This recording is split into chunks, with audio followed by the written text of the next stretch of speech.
I have a number of things to say, which I will say very quickly. First, part of the search for numbers here was that we were laboring under a guideline system which was based on AIR. That is to say, the sentencing guidelines and the measures that they were using, which was for the purposes of rationalizing sentencing, those measures were themselves based on nothing. And so to some degree, I understand the enormous desire to have at least a structure that is based on something. I take Sonia's point that the something here is flawed. And it's flawed not only for the reason some of you intimated, but also it's flawed because it doesn't take into account what good correctional intervention might do. So you anticipate risk assessment without looking at the programs that might very well make a difference, or the mental health programs that might very well make a difference. In addition, this is to Stefanos' point, you have to sort of juxtapose any sentencing, and that's just what I know most, any sentencing approach in the context in which it will be done.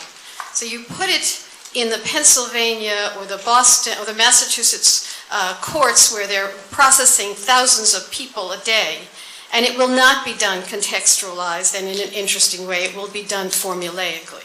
So that if there are problems here, the problems then get really exacerbated. I almost want to map this interesting scientific discussion on top of cognitive theory, which is, of course, we'll reach for numbers. Of course, you'll reach for the formula. The sentencing guidelines have become advisory. They're followed 80% of the time, even though they're absurd.